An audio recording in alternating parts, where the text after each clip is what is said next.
एक बार हस्तिनापुर नरेश दुष्यंत आखेट खेलने वन में गए। जिस वन में वह शिकार के लिए गए थे, उसी वन में कणव ऋषि का एक आश्रम था। कणव ऋषि के दर्शन करने के लिए महाराज दुष्यंत उनके आश्रम पहुंच गए। पुकार करने लगे तो एक अति लावण्यमय कन्या ने आश्रम से निकलकर कहा, हे राजन, महर्षि तो तीर्थ यात्रा पर गए हैं, किंतु आपका इस आश्रम में स्वागत है। उस कन्या को देखकर महाराज दुष्यंत ने पूछा, आप कौन हैं? तब उन्होंने कहा, मेरा नाम शकुंतला है और मैं कणव ऋषि की पुत्री हूँ। उस कन्या की बात सुनकर महाराज दुष्यंत आश्चर्यचकित होकर बोले, महर्षि तो आजन्म ब्रह्मचारी हैं, फिर आप उनकी पुत्री कैसे हुई?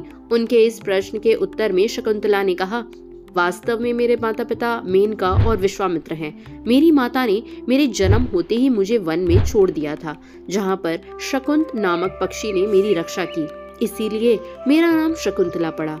उसके बाद कणव ऋषि की दृष्टि मुझ पर पड़ी और वह मुझे अपने आश्रम में ले आए। उन्होंने ही मेरा भरण पोषण किया। पोषण करने वाला तथा अन्न देने वाला, ये तीनों ही पिता कहे जाते हैं। इस प्रकार कणव ऋषि मेरे पिता हुए। शकुंतला के वचनों को सुनकर महाराज दुष्यंत ने कहा, शकुंतले, तुम क्षत्रिय कन्या हो। तुम्हारे सौंदर्य को देखकर मैं अपना हृदय तुम्हें अर्पित कर चुका हूँ। यदि तुम्हें किसी प्रकार की आपत्ति न हो तो मैं तुमसे विवाह करना चाहता हूँ। शकुंतला भी महाराज दुष्यंत पर मोहित हो चुकी थी, अतः उसने अपनी स्वीकृति प्रदान कर दी। दोनों ने गंधर्व विवाह कर लिया। कुछ काल महाराज दुष्यंत ने शकुंतला के साथ विहार करते हुए वन में ही व्यतीत किए। फिर एक दिन वह शकुंतला से बोले, प्रियतमे, मुझे अब अपना राजकार्य देखने के लिए हस्तिनापुर प्रस्थान करना होगा। महर्षि कणव के तीर्थ यात्रा से लौट आने पर मैं तुम्हें यहाँ से विदा कर अपने राजभवन में ले जाऊंगा। इतना कहकर महाराज ने शकुंतला को अपने प्रेम के प्रतीक के रूप में अपनी स्वर्ण मुद्रिका दी और हस्तिनापुर चले गए। एक दिन उसके आश्रम में दुर्वासा ऋषि पधारे। महाराज दुष्यंत के विरह में लीन होने के कारण शकुंतला को उनके आगमन का ज्ञान भी नहीं हुआ और उसने दुर्वासा ऋषि का यथोचित स्वागत सत्कार नहीं किया। दुर्वासा ऋषि ने इसे अपना अपमान समझा और क्रोधित होकर बोले, बालिके, मैं तुझे श्राप देता हूँ कि जिस किसी के ध्यान में लीन होकर तूने मेरा निरादर किया है, वह तुझे भूल जाएगा।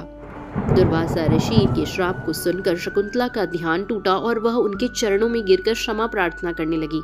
शकुंतला की क्षमा प्रार्थना से द्रवित होकर दुर्वासा ऋषि ने कहा, अच्छा, यदि तेरे पास उसका कोई प्रेम चिन्ह होगा तो उस चिन्ह को देखकर उसे तेरी स्मृति हो आएगी। महाराज दुष्यंत के सहवास से शकुंतला गर्भवती हो गई थी। कुछ काल पश्चात कणव ऋषि तीर्थ यात्रा से लौटे, तब शकुंतला ने उन्हें महाराज दुष्यंत के साथ अपने गंधर्व विवाह के विषय में बताया। इस पर महर्षि कणव ने कहा, पुत्री, विवाहित कन्या का पिता के घर में रहना उचित नहीं है। पति का घर ही तेरा घर है। इतना कहकर महर्षि ने शकुंतला को अपने शिष्यों के साथ हस्तिनापुर भिजवा दिया। मार्ग में एक सरोवर में आचमन करते समय महाराज दुष्यंत की दी हुई शकुंतला की अंगूठी, जो कि प्रेम चिन्ह थी, सरोवर में ही गिर गई। उस अंगूठी को एक मछली निकल गई।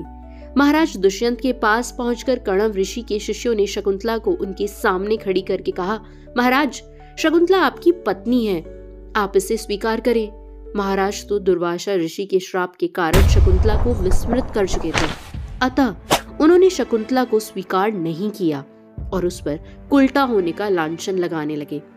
शकुंतला का अपमान होते ही आकाश में जोरों की बिजली कड़क उठी और सबके सामने उसकी माता मेनका उसे उठा ले गई। जिस मछली ने शकुंतला की अंगूठी को निगल लिया था, एक दिन वह एक मछुआरे के जाल में आ फंसी। जब मछुआरे ने उसे काटा तो उसके पेट में अंगूठी निकली। मछुआरे ने उस अंगूठी को महाराज दुष्यंत के पास भेंट के रूप में भेज दिया। अंगूठी को देखते ही महाराज को शकुंतला का स्मरण हो आया और वह अपने कृत्य पर पश्चाताप करने लगे।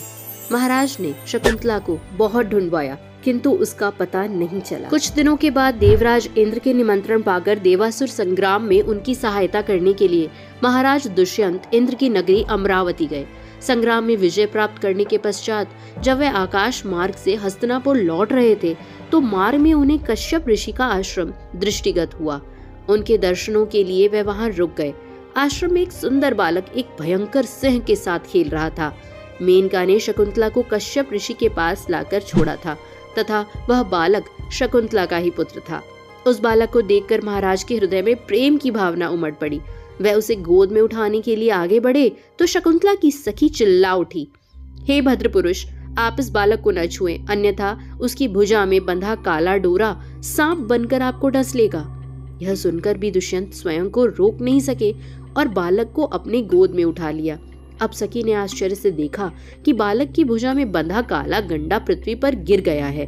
सखी को ज्ञात था कि बालक को जब कभी भी उसके पिता अपनी गोद में लेंगे तो वह काला डोरा पृथ्वी पर गिर जाएगा। सखी ने प्रसन्न होकर समस्त वृतांत शकुंतला को सुनाया। शकुंतला महाराज दुष्यंत के पास आई। महाराज ने शकुंतला को पहचान लिया। उन्होंने अपने कृत्य के लिए शकुंतला से क्षमा प्रार्थना की और कश्यप ऋषि की आज्ञा लेकर उसे अपने पुत्र सहित अपने साथ हस्तिनापुर ले आए। महाराज दुष्यंत और शकुंतला के उस पुत्र का नाम भरत था। बाद में वह भरत महान प्रतापी सम्राट बने और उन्हीं के नाम पर हमारे देश का नाम भारतवर्ष हुआ। वीडियो पसंद आया तो लाइक, शेयर और सब्सक्राइब जरूर करें।